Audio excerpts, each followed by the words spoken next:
जब आप कुछ इल्म हासिल करते तब अपन सोचने लगते कि अपन बहुत नेक बन गए, चाहे वो दुनिया से रिलेटेड इल्म ही क्यों ना हो या फिर आखिरत से दीन से रिलेटेड ही क्यों ना हो। अगर अपने इंटेंशन सही नहीं थे उस नॉलेज को हासिल करने के पीछे, तब अपन वो हासिल करके भी फायदा नहीं है, वही इल्म अपने खिलाफ भी ठहर सकता है क़यामत के दिन। तो बेसिकली ये है कि अपने इंटेंशंस क्लियर रहना, अपन खुद को बेटर करने के लिए, ये सोसाइटी को बेटर करने के लिए, सोसाइटी में यूज आने के लिए अपन कुछ चीज कर रहे हैं तो वो अपन को आगे जाके भी इस दुनिया में भी मदद करती और आखिरत में जाकर भी मदद करती। अगर अपने इंटेंशन सही नहीं थे या फिर अपने इंटेंशन सही थे बट उसको हासिल करने के बाद अपन बहुत दूर करने लगे, तो वही चीज अपने खिलाफ भी ठहर सकती।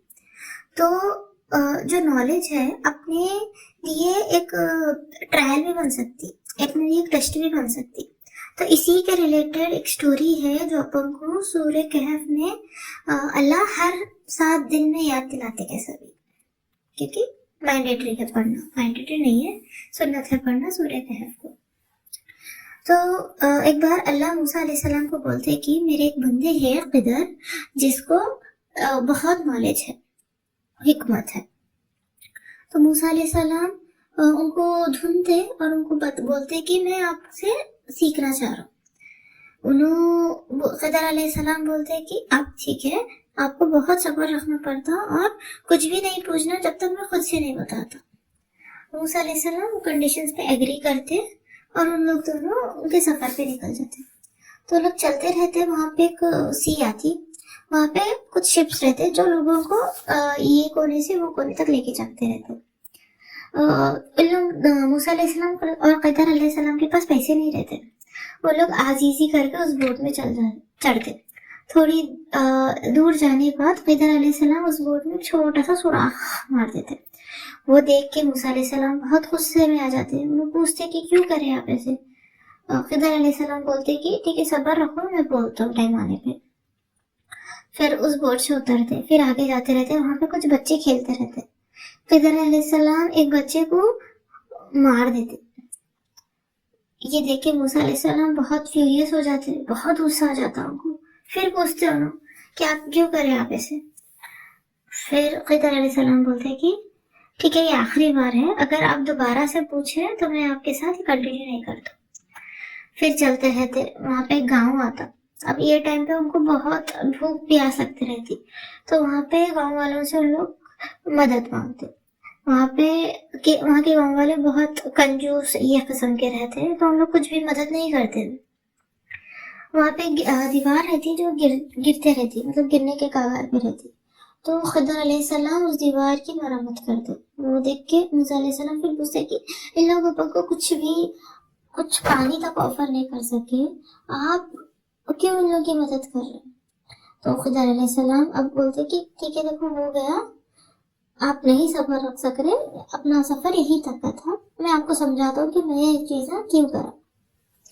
तो वो बोलते तो फर्स्ट किस्सा जो बोर्ड में जो होल करे थे, तो उन्हें बोलते कि आगे एक किंग है जो हर एक अच्छी बोट को ले लेता था।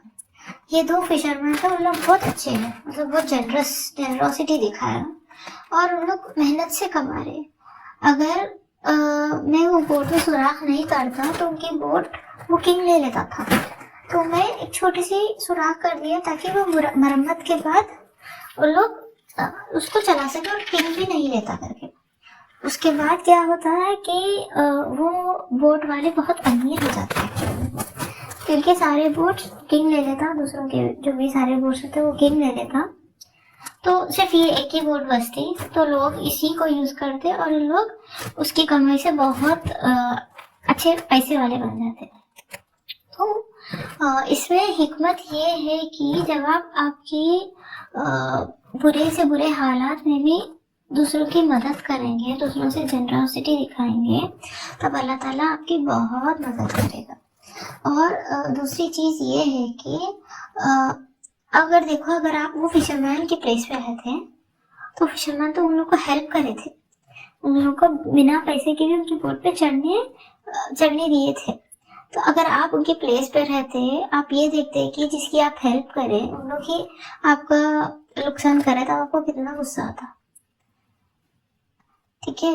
بٹ جب وہ لوگ وہ کنگ کی طرف پہنچے تو وہی غصہ ان کی شکر گزاری میں بدل جاتا، رائٹ. تو جنروسٹی دکھانا، ہیلپ کرنا بہت ضروری ہے. چاہے آپ کی سچویشن ابھی آپ کو سمجھ میں نہیں آئے، بٹ اسی میں آپ کا فائدہ ہے. اللہ اس کو اسی طرح پلان کرے. اور آگے جا کے جو بچے کی اسٹوری رہتی جس میں انہیں مار دیتے، اللہ کی طرف سے ان کو ہدایت حکمت آتی کہ یہ بچہ بہت ایول بننے والا ہے اور سوسائٹی میں بہت کیوس کریٹ کرنے والا ہے. تو اللہ کے حکم سے انہوں اس بچے کو مارتے. اس کا مطلب یہ نہیں ہے کہ اپن کسی کو بھی جا کے تکلیف پہنچائے. انہوں پروفٹ تھے، خضر علیہ السلام پروفٹ تھے. اور اس کے بعد اللہ تعالیٰ ان ماں باپ کو بہت ایک نیک اولاد سے نوازتے جو ان کا بہت فرما بردار رہتا، اور ان کی اور ان جو سوسائٹی میں لوگ رہتے ان سب کی بھی مدد کرتا. تو آپ اسے اچھی چیز، اسے ملنے والی چیز یہ ہے کہ اگر اللہ آپ سے کچھ بھی لے لیتے تو اس سے بیٹر، بہت بیٹر نوازتے، چاہے اس دنیا میں ہی کیوں نہ ہو یا آخرت میں ہی کیوں نہ ہو. آپ کی اگر زندگی بھی دیکھو تو 3-4 چیزوں کے ارد گرد چلتے رہتی. کچھ آپ کا نقصان ہو جاتا، یا پھر آپ کچھ شہیدوں کو لوز کر دیتے، یا پھر آپ کچھ پین یا اسٹریس میں رہتے. آپ اپنی لائف اسی کے آس پاس گھومتے رہتی. تو یہ سوچو کہ اپنی جو نالج ہے وہ بہت لمیٹڈ ہے، اپن کا جو نظریہ ہے وہ بہت لمیٹڈ ہے. اللہ کا جو پلان ہے، اللہ کی جو حکمت ہے وہ بہت وائڈ ہے. آپ ایک بڑی پکچر میں سے بس ایک چھوٹا سا پارٹ دیکھ رہے. تو جب بھی آپ کو یہ سچویشن میں رہے تو اس سچویشن سے کوشچن نہ کرو، اللہ سے کوشچن نہ کرو کہ آپ میرے کو اس چیز سے کیوں گزار رہے کر کے. اس میں اللہ کی بہت بڑی حکمت رہتی جو اپنے لیے ہی بیٹر رہتی. تیسری اسٹوری جو اس دیوار کی رہتی جو ہم لوگ بناتے ہیں، تو پہلے تو یہ چیز ہے کہ اس ٹائم پہ یہ ایک نارمل ایٹیکویٹ رہتا کہ جو بھی ٹریولرز رہتے ہیں ان لوگوں کو کھانے پینے سے وہ سوسائٹی میں اسٹینڈرڈ رہتا کہ مدد کرنے کا. پر وہاں کے لوگ اتنے وائزر رہتے کہ ان لوگ نہیں کرتے. تو وہ دیوار کا جو قصہ ہے، تو دیوار کے نیچے ایک ٹریجر رہتا جو 2 یتیم بچوں کا رہتا. اگر وہ دیوار گر جاتی تو ان بچوں کا خزانہ دوسرے لوگ لوٹ لیتے، کیونکہ وہ سوسائٹی ویسی رہتی، رائٹ. تو اللہ اس دیوار کو گرنے سے بچائے تاکہ صحیح سمے پہ جب وہ بچے کیپیبل رہتے ان کو دے، تاکہ ان کو اس کا چیز کا فائدہ ہو. تو اللہ اگر آپ کو کسی چیز سے گزار رہے یا کچھ اور دیر اس تکلیف سے گزار رہے، اس کا مطلب یہ نہیں کہ اللہ نہیں دیں گے. اللہ اگر یہاں پہ بھی نہیں دیے، یہاں نہیں دیے تو آخرت میں تو اس کا بہت بہت ملٹیپلائڈ بائی مینی ٹائمس اس چیز کا آپ کو فائدہ ملے گا. تو جب بھی آپ کچھ چیز سے گزر رہے تو اللہ اس کو صحیح ٹائم پہ دیں گے، اور اس ٹائم پہ دیں گے جب آپ کے لیے وہ بیٹر رہتی اور سسٹینیبل رہتی.